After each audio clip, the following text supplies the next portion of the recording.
Mari belajar dari Italia. Apa yang sebenarnya terjadi di Italia? Apa yang bisa kita jadikan contoh agar tidak terjadi di Indonesia? Kreatif konten ini berasal dari artikel warga Italia, dipersingkat dan dilengkapi data agar lebih mudah dipahami. Tahap 1. Kasus pertama diumumkan. Itu cuma flu. Apa pentingnya pakai masker? Orang-orang ini cuma lebay. Saya kan sehat, gak bakal ketularan. Gak usah panik lah. Tahap 2. Jumlah positif COVID-19 mulai naik signifikan. Cuma beberapa yang kena. Yang meninggal pun hanya orang-orang tua saja yang memang udah punya penyakit. Hidup seperti biasa aja lah. Pacaran, nongkrong bareng temen, jalan-jalan ke mall, tetep. Lanjut. Tahap ketiga. Jumlah kasus meningkat dengan cepat, berlipat ganda dalam 1 hari. Tingkat kematian pun bertambah. 7 Maret, lebih dari 5.000 kasus positif COVID-19. Zona merah diberlakukan di Italia. Wilayah yang dikarantina hampir 25% dari luas Italia. Sekolah dan universitas tutup, tapi tempat kerja, bar, dan restoran masih buka. Sementara itu, 75% wilayah lain masih menganggap enteng COVID-19. Anjuran mencuci tangan ada di mana-mana, tapi sekadar anjuran dan tak banyak yang melakukan.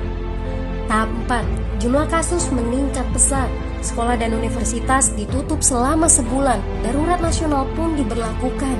Rumah sakit menambah kapasitas, seluruh kamar dibersihkan untuk memberi ruang bagi pasien COVID-19. Tapi tak ada cukup dokter dan perawat. Ada terlalu banyak kasus pneumonia, terlalu banyak pasien perlu ICU, tapi ruangannya sudah habis, ventilator habis. Pada titik ini seperti kondisi dalam perang. Dokter harus memilih siapa yang akan diobati berdasarkan peluang bertahan hidup. Itu berarti pasien lanjut usia dan punya penyakit bawaan seperti hipertensi, diabetes, stroke tidak masuk prioritas karena tidak ada lagi ruang. Sistem layanan kesehatan seketika runtuh. Tahap 5.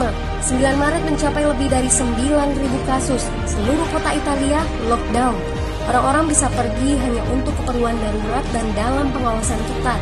Semua bisnis masih dibuka karena jika tidak, ekonomi akan runtuh. Itu kebijakan pemerintah.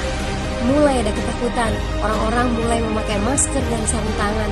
Tapi tetap saja, ada anak-anak yang merasa jagoan, masih ingin uji nyali. Pergi ke restoran rame-rame, hangout bareng, minum-minum dan lain sebagainya. Tahap 6. 2 hari kemudian pemerintah Italia berubah pikiran. Semua bisnis harus tutup. Bar, restoran, pusat perbelanjaan, semua jenis toko, kecuali supermarket dan apotek. Penyebabnya, karena dalam sehari yang positif bertambah lebih dari 2.000 kasus. Penduduk yang mau keluar rumah harus mendapat surat izin. Surat izin ini didapatkan dari pos pemeriksaan polisi yang disebar di berbagai lingkungan. Yang melanggar bisa kena denda 3,3 juta rupiah.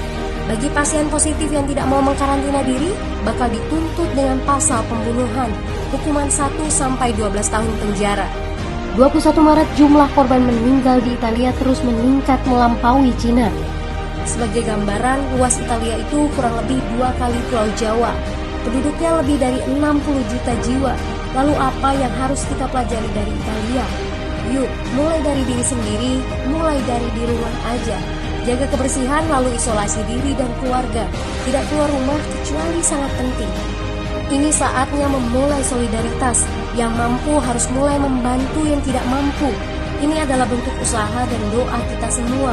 Semoga badai corona ini segera berlalu. Mari memulai kekompakan dengan membagikan informasi ini. Di rumah aja, mari belajar dari Italia.